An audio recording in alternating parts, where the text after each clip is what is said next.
Hi guys, and welcome back. I'm Zana and I help people hack language learning and get better in foreign languages. Last time I was talking about setting learning goals and how to make them smart. So if you haven't watched this video yet, then do it because it is related to this one. For those of you who watched the video, you might remember that I said that it was also important to set a deadline and timetable and track your progress. So today I'm gonna cover these points and I'm gonna give you some useful tips how to do it effectively.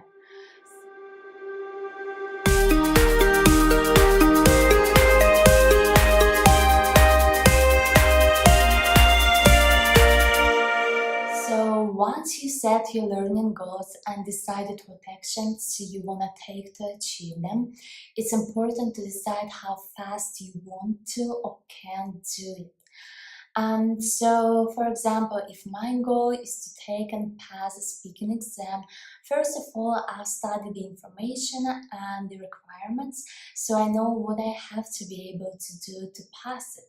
So imagine that I have to describe a picture in the exam. So now I understand that my goal is to learn how to do that. And if I know that the exam is in 1 month, I understand my deadline, and so I understand that I have only 1 month to practice and to learn how to make a description. But if you don't have a specific date or there are many days to choose, you have to decide how fast you can learn to describe a picture correctly. To do that, you have to assess your current reality. It means you have to assess how well you can describe a picture now and what aspects of your description you have to develop. I know that it's very hard to assess your own skills, so you might want to find a teacher who can do that for you, or you can simply hire someone to assess your skills and give you some recommendations. Then, when you have all the information about your current abilities and the things that you have to improve, you can set a realistic deadline. Now that you've set your deadline, it's time to make a timetable. And to do that, you have to decide how much time a day or week you want to spend practicing. And I would recommend you to study every day for at least 20 minutes and also to choose a particular place and time for practicing. For example, you might decide to study before going to work and do it, for example, in the kitchen after breakfast. Or maybe you decide to study every day in the evening before going to sleep, and your place might be your bedroom or even your bed.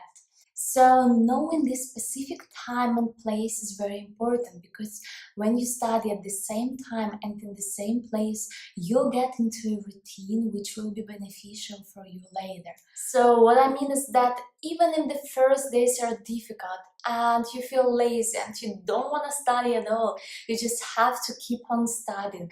And then later you will notice that in a few weeks your routine will be established and it will get easier to study on a daily basis. So after setting your timetable and choosing a specific time and place for studying, it's time to start taking some actions and track your progress. I think it's very important to work with your timetable and assess your progress on a daily basis because in this way you'll see what you have accomplished and what you haven't accomplished yet, and it will be very easy to see your progress. So let's imagine that on Monday I decided to learn 5 expressions that I could use when describing a picture.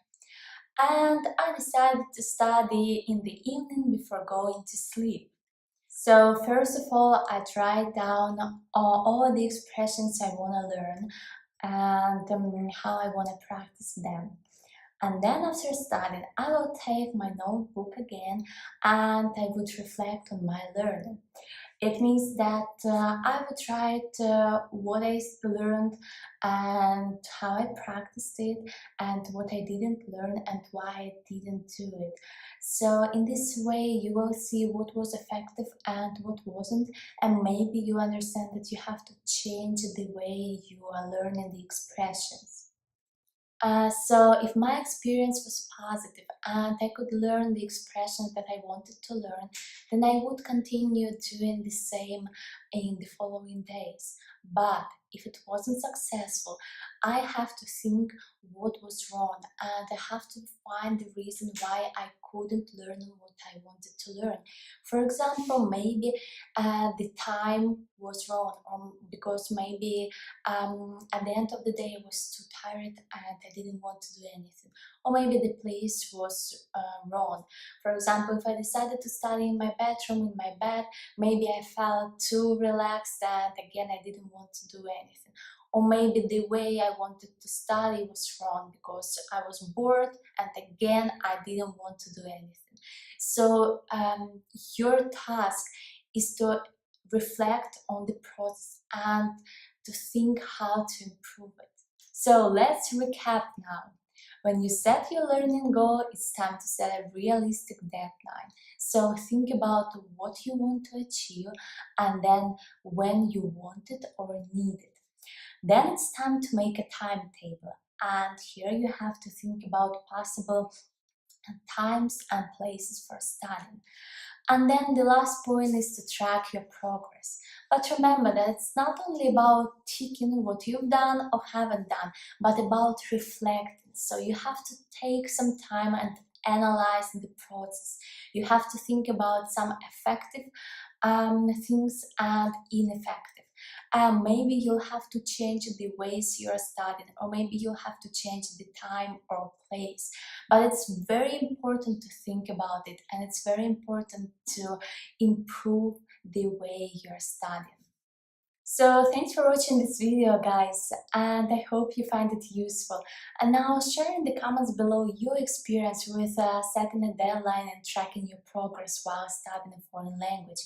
And tell us if it was successful or not and why. And in the next videos I want to talk more about planning your studies and establishing your routine, and I think it will be really useful for you if you feel that you are not disciplined enough and you cannot study on a daily basis. So stay tuned and subscribe to my channel so you do not miss my videos.